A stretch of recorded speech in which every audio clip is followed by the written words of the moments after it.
Ricordato il maresciallo Angelone, a cui è dedicata la caserma di Agrigento, medaglia d'argento, assassinato in un conflitto a fuoco nel 1944 a Sambuca. L'ARS approva la riforma, i formatori dovranno avere la laurea, stop ai corsi inutili, il settore verrà informatizzato. Il ponte del Parco Icori di Agrigento perde Calcinacci, la segnalazione di Mariamico, la strada sottostante è trafficata. Eurolingue consegna gli attestati, convegno contro il sovraindebitamento, incontro dei Lions al liceo classico Empedocle.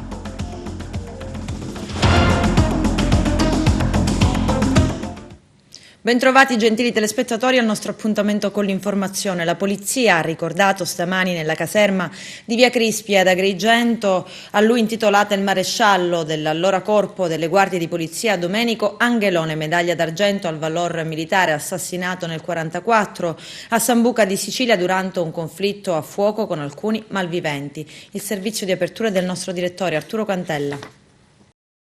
Si è svolta stamani la cerimonia di commemorazione del maresciallo Domenico Angelone, cui è dedicata la caserma della Polizia di Stato di Via Crispi. Il maresciallo Angelone, medaglia d'argento al valore militare, fu ucciso il 27 novembre del 1944 a Sambuca di Sicilia durante un conflitto a fuoco con alcuni malviventi. Il questore di Agrigento, Maria Rosa Eraci, e il prefetto Dario Caputo lo hanno ricordato oggi con la deposizione di una corona di fiori sul cippo posto all'ingresso della caserma che lo ricorda. La cerimonia religiosa è stata officiata da Don Antonio Lalicata, cappellano della Polizia di Stato, presenti anche i vertici della Questura agrigentina e i rappresentanti dell'Associazione Nazionale Polizia di Stato con un proprio labbaro.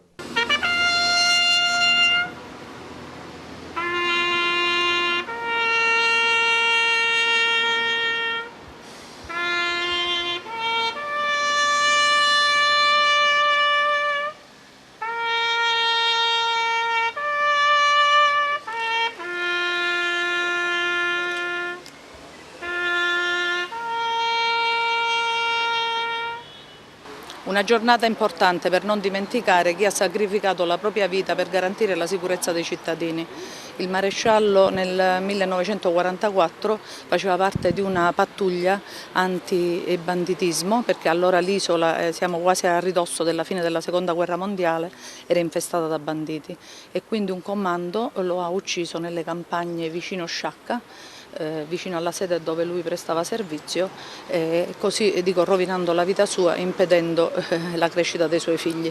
È un tributo che lo Stato deve porre all'eroe che ha sacrificato la vita per il servizio e per non dimenticare e ricordare sempre, soprattutto alle nuove generazioni, l'eroe e l'operatore di polizia che ha sacrificato la propria vita per garantire la sicurezza di tutti. Io notavo da quando ho assunto l'incarico di prefetto di Agrigento quanto frequenti sono queste commemorazioni e quindi quanto alto è stato il tributo che le forze dell'ordine, tutte le forze dell'ordine hanno pagato nei confronti di questo impegno di lotta contro la criminalità organizzata e contro la criminalità comune. Questi momenti sono fondamentali, sia perché è doverosa la memoria da parte nostra del sacrificio di queste persone, sia perché anche la popolazione deve constatare con mano come è costante e continuo il collegamento tra chi opera al loro servizio e il sentimento di supporto che la collettività deve nei confronti degli operatori.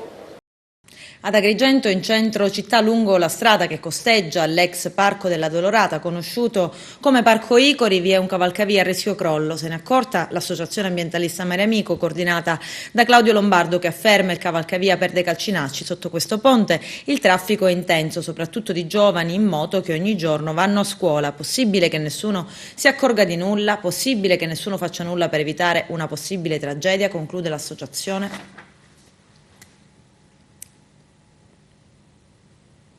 Formazione professionale in Sicilia, approvata dall'ARS la riforma. I formatori dovranno avere la laurea, stop ai corsi inutili e il settore sarà informatizzato. C'è il servizio. L'Assemblea regionale siciliana ce l'ha fatta, arriva l'approvazione di una delle riforme pendenti, ma non di quella attesa. Non è la legge dei rifiuti a vedere la luce, ma quella sulla nuova formazione professionale. Nel corso della seduta, infatti, quasi a sorpresa, l'ARS ha approvato il DDL, istituzione del sistema regionale della formazione professionale, con 35 favorevoli, 16 astenuti e 0 contrari. Sala d'Ercole ha dato il via libera al DDL che permetterà il riordino del comparto della formazione professionale fra obbligo formativo per i minori, formazione destinata all'inserimento professionale, apprendistato, formazione continua e permanente dei lavoratori, inclusi i dipendenti pubblici, il sistema dell'istruzione tecnica superiore, ITS, nonché le riforme più innovative del lifelong learning. Ringrazio l'Aula e la Commissione per il clima di grande collaborazione con il quale siamo arrivati alla redazione e dall'approvazione di una riforma importante ed attesa, ha detto l'assessore di competenza Roberto Lagalla subito dopo il voto a Sala d'Ercole. Adesso, ha aggiunto Lagalla, possiamo contare su nuovi strumenti che si rivolgono sia alla platea dei lavoratori che agli obiettivi di una formazione professionale sempre più connessa agli sbocchi lavorativi. Proprio qualche ora prima a Palazzo d'Orleans era stato presentato il bando per finanziare la formazione in impresa allo scopo di favorire l'inserimento occupazionale dei lavoratori, formazione per la creazione di una nuova occupazione. Con questo avviso promosso dal competente assessorato regionale si intende creare opportunità di inserimento o reinserimento lavorativo sia di coloro che si affacciano per la prima volta nel mercato del lavoro, sia per chi invece fu uscito dal contesto lavorativo, puntando sulle leve della qualificazione e riqualificazione delle competenze. Fra le novità maggiormente rilevanti introdotte dalla legge, l'istituzione del Comitato delle Politiche Regionali per la Formazione Professionale, che avrà il compito di fornire proposte in merito alle politiche formative regionali. Questo sarà presieduto dall'assessore regionale alla formazione, ne faranno parte i dirigenti dell'amministrazione competente, rappresentanti delle organizzazioni sindacali e delle associazioni dei datori di lavoro. La nuova riforma modifica anche l'assetto organizzativo dell'assessorato all'istruzione e alla formazione professionale attraverso la scissione in 2 dipartimenti: istruzione, università, ricerca e formazione professionale. Agli attuali iscritti all'albo della formazione professionale, sebbene questo sia da considerarsi ad esaurimento, per altri 5 anni si applicheranno le tutele già in vigore, mantenendo quindi la priorità in fase di assunzione. Altra novità rivoluzionaria per il comparto riguarda la creazione ai fini ricognitivi di un registro dei formatori e del personale della formazione professionale che consentirà di mappare e monitorare agevolmente il sistema degli operatori. Questo permetterà ai soggetti inseriti nell'attuale elenco di transitare di diritto in questo nuovo registro e dal 1 gennaio 2026 saranno iscritti nello stesso registro tutti i soggetti ancora presenti nell'albo. A Palma di Montechiara i carabinieri del nucleo operativo e radiomobile della compagnia di Licata e del nucleo carabinieri antisofisticazioni di Palermo, con il supporto del personale dell'azienda sanitaria provinciale di Agrigento, hanno elevato sanzioni per complessivi 4.500 euro a carico di un imprenditore di 45 anni di Palma di Montechiaro, perché all'interno del suo magazzino adibito a deposito per lo stoccaggio di olio sono stati trovati 780 litri di olio per uso alimentare contenuti in bidoni di plastica privi di etichettatura e certificazione di tracciabilità. I militari hanno sequestrato l'olio e il locale. Al cimitero Pianogatta ad Agrigento, dopo anni di stallo, riprendono le operazioni di costruzione. I particolari con il nostro direttore Arturo Cantella. Dopo tanti anni di fermo dovuto al contenzioso creatosi tra le aziende e il comune di Agrigento, riprendono finalmente le operazioni di costruzione di nuovi loculi al cimitero Pianogatta di Agrigento. Sono tombe dette ad alveare. Dopo il via libera da parte del CGA alla gestione della Global Service e del Genio Civile, il progetto di edificazione, sono partiti i lavori che consentiranno di costruire 144 loculi sulle mura perimetrali del cimitero. L'impresa Global Service Optimal, diretta dal geometra Salvatore Danna, sta anche effettuando lavori di manutenzione, consolidamento e adeguamento dei muri perimetrali della struttura che dopo tanti anni hanno bisogno della giusta manutenzione. Anche nuovi loculi che finalmente prefabbricati, che finalmente sono stati autorizzati dal Genio Civile e dal Comune, e ben presto arriveranno i blocchi che li monteremo e li completeremo per mettere, diciamo, a dimora i defunti che sono per ora provvisoriamente nelle cappelle che naturalmente sono state requisite circa 2 anni e mezzo fa. Una vicenda che è durata tanti anni, un contenzioso che si sta svolgendo, diciamo, alla sua svolgimento, insomma, alla sua giuridica strada, insomma, che novità abbiamo?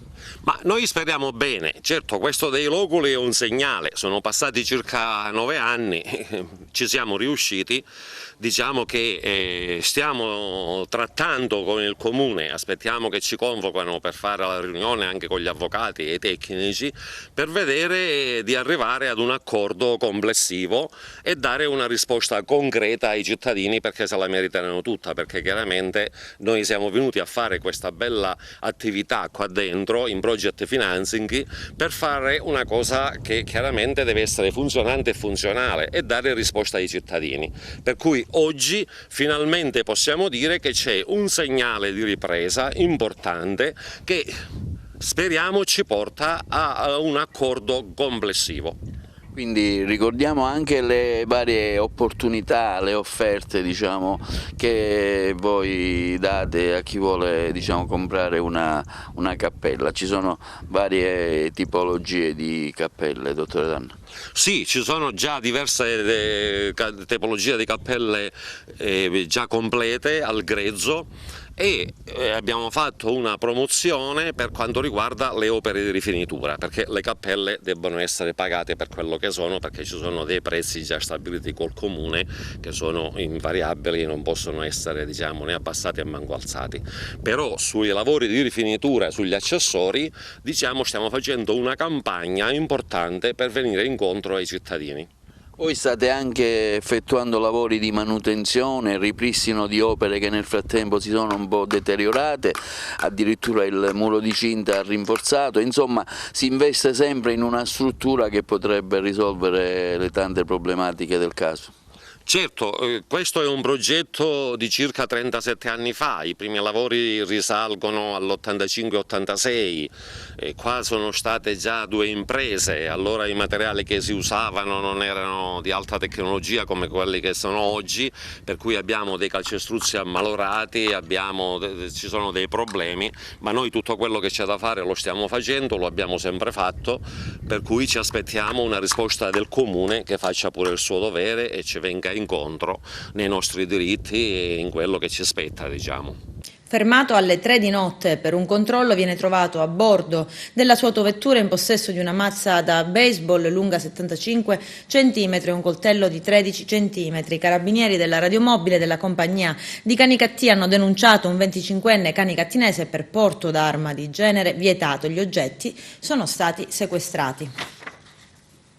Il giudice per le indagini preliminari di Palermo, Annalisa Tesoriere, ha emesso un'ordinanza cautelare in carcere nei confronti del boss di Sciacca, Curzio Di Mino, 61 anni, e dell'ex assistente parlamentare Antonello Nicosia, 48 anni, sottoposti a fermo di indiziato di delitto dalla direzione distrettuale antimafia di Palermo lo scorso 4 novembre con l'accusa di associazione mafiosa nell'operazione Passepartout. Il provvedimento eseguito dai carabinieri e dal ROS su mandato del procuratore aggiunto di Palermo Paolo Guido e dei sostituti Geri Ferrara e Francesca Dessì era stato convalidato dal GIP di Sciacca, Alberto Davico. Trattandosi però di giudice incompetente per materia, come prevede la procedura in questi casi, entro 20 giorni la misura sarebbe decaduta se non condivisa dal giudice competente. Oggi è arrivato il provvedimento del GIP di Palermo che avalla l'impianto accusatorio nei confronti del 61enne già condannato 2 volte per mafia e Nicosia, ritenuto pienamente inserito nell'associazione mafiosa. L'assistente della parlamentare Giuse Occhionero, molisana, eletta con l'EU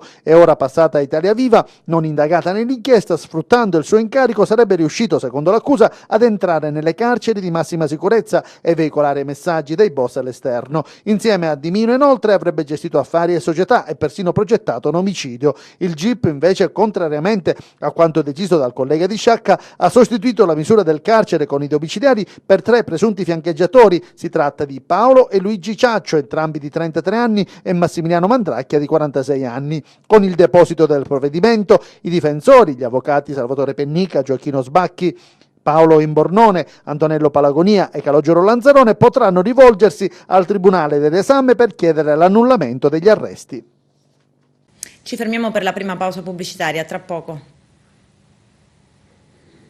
Commercialisti e Caritas contro il sovraindebitamento. Ad Agrigento un convegno per discutere sul tema. Era lì Saragallo.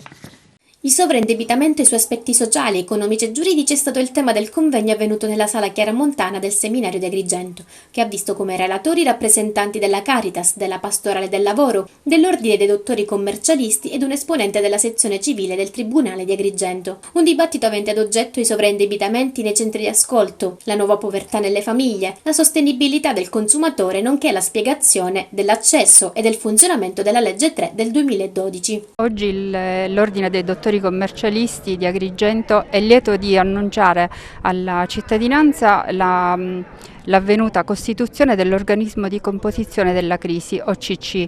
Qual è l'importanza di questo evento? Abbiamo costituito noi dottori commercialisti sempre molto sensibili alle problematiche sociali, un organismo per dare la possibilità ai sovraindebitati di accostarsi al nostro organismo e da lì poter usufruire delle procedure di sovraindebitamento. Che cos'è la legge del sovraindebitamento? È una legge che consente, se ci sono i requisiti, di poter ripristinare in maniera con delle falcidie o con delle dilazioni la propria posizione debitoria e riprendere una vita normale nell'insegna di una rinnovata dignità come cittadino e come persona. Cosa deve fare un sovraindebitato per poter ottenere l'ausilio? Occorre principalmente rivolgersi alla segreteria dell'OCC, dell'Ordine dei Dottori Commercialisti di Agrigento, e chiedere di essere ascoltato attraverso un comitato di colleghi che fanno parte dell'OCC che sono volontari per l'audizione, cioè per incontrare come primo step, che non è procedura ancora, il sovraindebitato e che compilerà un questionario che noi abbiamo positivamente preparato e che è messo nel sito dell'ordine e che può essere, come si suol dire, scaricato prima dell'incontro e compilato. Una volta raccolto il questionario e le informazioni necessarie, in separata sede con un gruppo di valutazione sarà fatta la valutazione della percorribilità o meno della procedura. Dopo di ciò sarà fatto un piano del consumatore, il cui piano del consumatore sarà presentato in tribunale per l'omologa. Dopo di ciò, dopo che l'omologa è stata ottenuta, il referente insieme al gestore seguiranno tutto il percorso fino a quando il sovraindebitato esce fuori da questa situazione e si rimette nel tessuto produttivo del territorio. Interconnettiamoci con la testa, questo è il titolo di un'iniziativa del Lions Club Valle dei Templi che ha coinvolto gli studenti del liceo classico Empedocle di Agrigento. Arturo Cantella. Incontro stamani con gli alunni del liceo classico Empedocle promosso dal Lions Club Valle dei Templi, presieduto da Mariella Antinoro. Il tema in discussione: interconnettiamoci, ma con la testa, che ha visto la presenza del governatore Lions Distretto 108 YB Sicilia, Angelo Collura, come relatori il dottore Beppe Iacono, il sociologo Francesco Pira, la dottoressa Stefania Laporta, psicologa, la docente del liceo Calogero Cavaleri. Ha portato il saluto ai partecipanti la dirigente scolastica Anna Maria Sermenghi. L'incontro di oggi, promosso dal Lions Club Valle dei Templi in collaborazione con il professore Pira, che è un sociologo esperto in comunicazione, soprattutto un docente che ha particolarmente approfondito il tema della comunicazione nell'era del web, si intreccia in maniera come dire, anche molto coerente con un percorso percorso didattico che alcune nostre classi hanno sviluppato, portato avanti sin dallo scorso anno in adesione ad un progetto a cui abbiamo partecipato in rete, dove utilizzando la metodologia del service learning ogni scuola ha proposto un'attività di apprendimento che si è tradotta in un servizio alla comunità. Poi portato avanti secondo una didattica laboratoriale dagli alunni stessi che hanno prodotto il dizionario online sulla base dell'idea che abitare Mediapolis significa anche conoscere e sapere il significato di un certo tipo di linguaggio che il web offre e soprattutto richiede. Intanto una bellissima iniziativa che il Club Agrigento Valle dei Templi ha voluto che si facesse qui al liceo Empedocle. Devo dire grazie intanto al dirigente scolastico che ha accolto l'iniziativa e devo dire anche grazie ai relatori che saranno presenti, dal professore l'amico Lions Pira al responsabile dell'ambito distrettuale, diciamo, del service, l'amico Peppe Iacono. Devo dire onestamente che è un service a carattere multidistrettuale, quindi nazionale, e che sta avendo un certo rilievo, una certa, diciamo, affermazione sul territorio regionale. È una problematica non indifferente che diventa, diciamo, sempre più attenzionata dai media, e noi sicuramente, ecco, in quanto club service non facciamo altro che sostenere e portare avanti tutte le iniziative che hanno la funzione di migliorare le condizioni di vita di chi sta intorno a noi, e i Lions sono sempre disponibili e pronti. Stamattina al liceo Empedocle di Agrigento, nell'aula magna, si è svolto il service Interconnettiamoci ma con la testa. L'incontro è stato tra i relatori Francesco Pira, il professor Francesco Pira e la dottoressa Stefania Laporta, e presente anche il delegato del service distrettuale Beppe Iacono, presente anche il governatore dottor Angelo Collura. Interconnettiamoci è un service nazionale che è rivolto soprattutto ai giovani, in quanto nativi digitali. È un'attività di formazione e di informazione nel settore della sicurezza informatica e ha come obiettivo quello di aumentare la consapevolezza dei ragazzi durante la loro navigazione sul web. Sicuramente è un argomento che coinvolge un po' tutti, abbiamo visto grande sensibilità, coinvolgimento da parte dei docenti, da parte dei nostri soci Lions, anche come genitori, come famiglia, come alunni c'è grande coinvolgimento. Ma credo che oggi è una giornata che è iniziata con la notizia dell'ultima ora di una ex analista di Cambridge Analytica che ci ha raccontato come tutto è ormai deciso dagli algoritmi, e questo sicuramente ci fa comprendere una maggiore attenzione nei confronti delle tecnologie, e soprattutto ci ha fatto capire che altri decidono per noi e che altri decidono come dobbiamo votare, come ci dobbiamo muovere, cosa dobbiamo comprare. Per questo è necessario parlare con le nuove generazioni, e ringrazio la dirigente Sermenghi che c'è questa possibilità di questo scambio attraverso il Lions Valle dei Templi con i più giovani. Quindi sarà un momento di riflessione comune importantissimo. Eurolingue consegna gli attestati ai suoi studenti. La cerimonia ieri ad Agrigento. Vediamo. Si è svolta ieri presso il Dioscuri Palace l'award di cerimonia della scuola Eurolingue, che ha visto la consegna dei certificati Cambridge agli studenti che hanno sostenuto gli esami lo scorso giugno, a celebrare così insieme un traguardo sia per gli alunni e i genitori, diverse le scuole che hanno partecipato all'iniziativa di tutta la provincia. E oggi abbiamo voluto non solo consegnare le certificazioni Cambridge Assessment English ai ragazzi delle scuole pubbliche e anche ai ragazzi Eurolingue che avevano affrontato l'esame, ma abbiamo anche voluto premiare l'eccellenza, in particolare quei ragazzi che si sono distinti per precocità nell'apprendimento dell'inglese, ragazzi quindi che hanno raggiunto livelli altissimi giovanissimi in età abbastanza precoce, quindi abbiamo premiato ragazzi di 14 e 15 anni con livelli C1 e C2, ragazzi di 12 anni con livelli B1, quindi insomma è una festa, diciamo, dedicata a loro, ai ragazzi che con passione ogni anno si dedicano allo studio dell'inglese. Si finisce un ciclo e ne comincia un altro.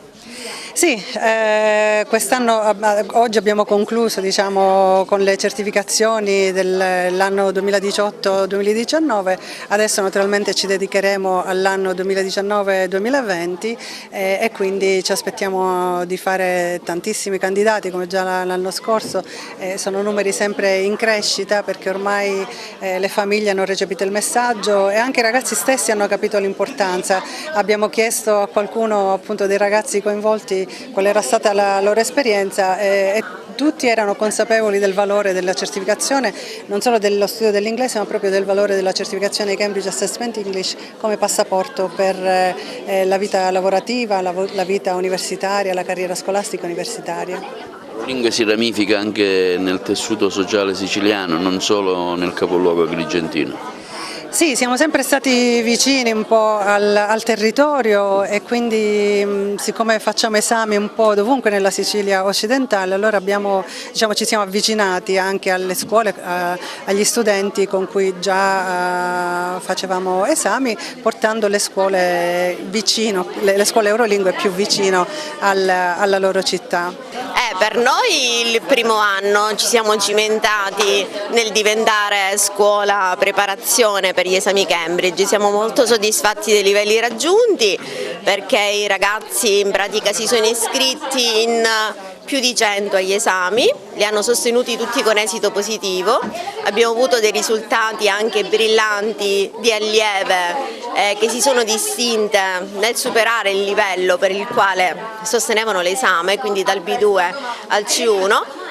Ormai siamo consapevoli dell'importanza che le certificazioni Cambridge abbiano a livello universitario nel mondo del lavoro, quindi ormai le scuole devono buttarsi in questo mondo delle certificazioni, noi adesso siamo pronti per ripartire. Sequestrata una discarica abusiva a Messina, l'area è gravemente compromessa, c'è il servizio.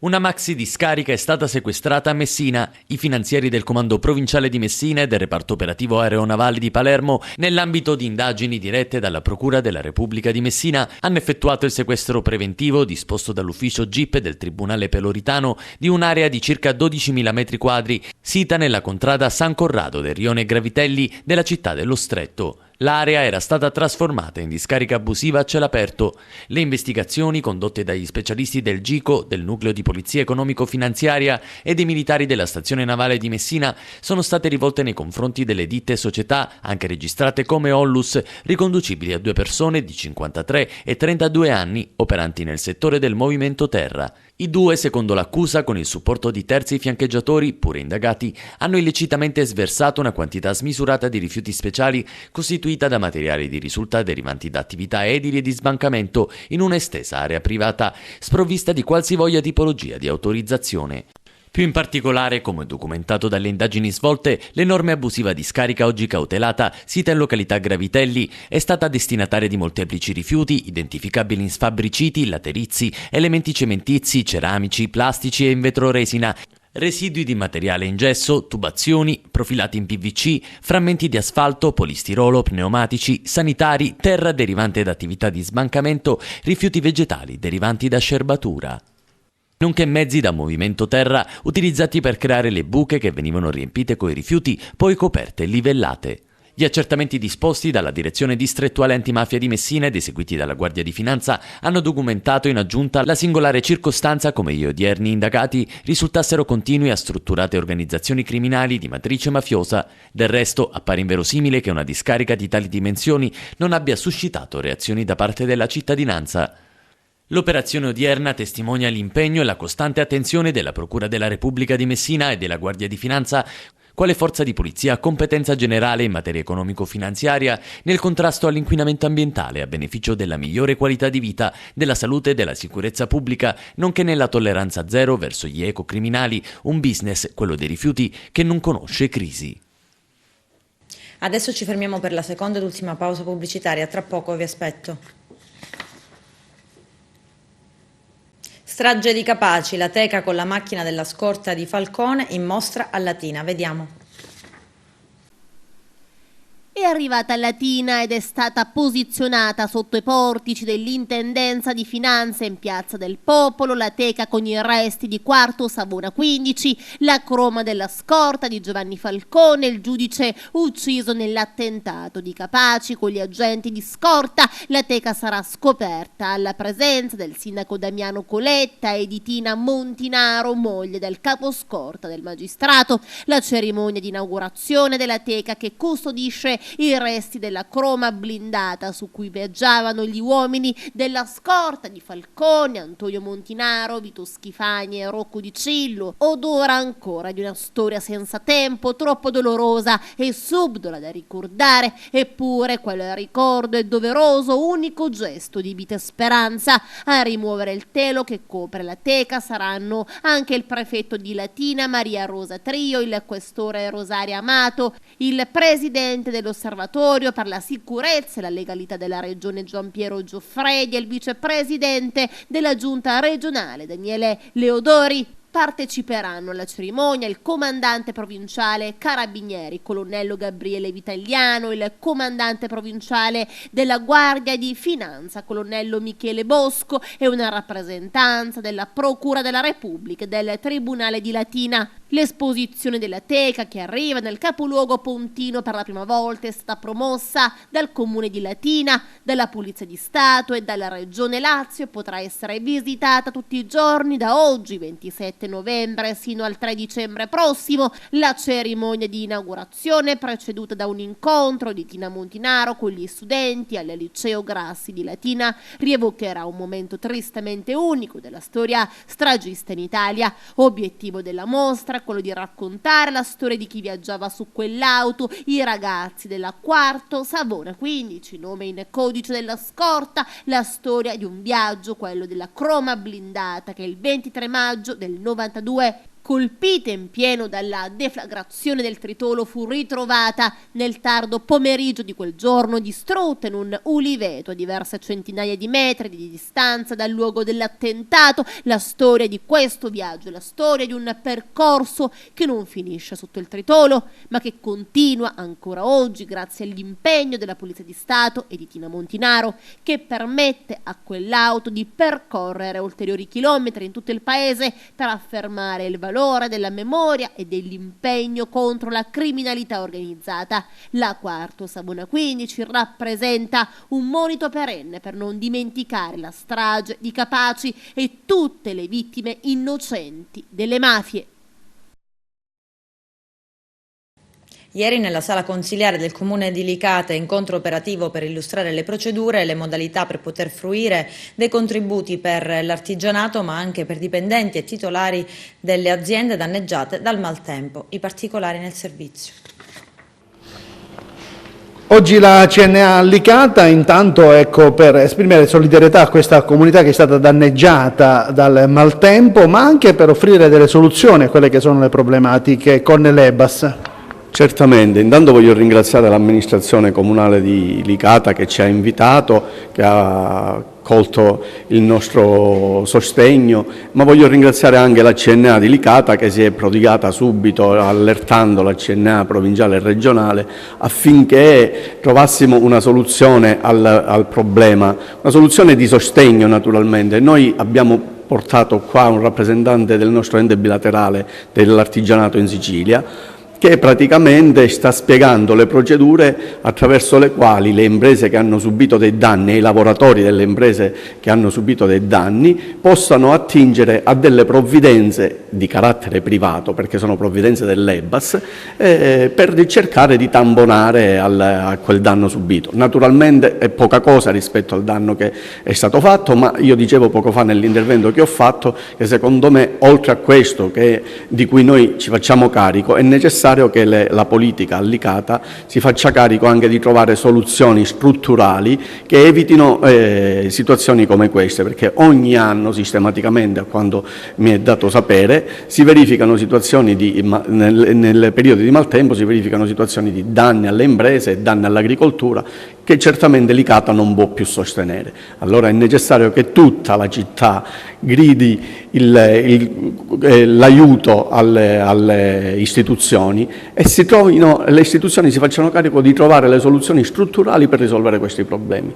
Noi, dicevo poco fa, stiamo dando un piccolo sostegno fino alla ricorrenza di 5.000 euro ad impresa che ha subito danni e daremo anche la possibilità attraverso l'EBAS di retribuire i lavoratori delle imprese che hanno subito danni per il periodo in cui non avranno lavorato fino a 30 euro al giorno per giorni di fermo. Quindi è un piccolo sostegno, ma naturalmente è quello che noi vogliamo partecipare dando il nostro contributo. Certamente, perché è stata rinviata per motivi di maltempo, ma adesso siamo qui, siamo a disposizione delle attività produttive, del tessuto artigianale delle città di Licata, appunto per essere il punto di riferimento, per assisterle in questa procedura, per provare a dare ristoro a quelle aziende che sono state colpite e danneggiate dal nubifragio, attraverso l'EBAS che abbiamo subito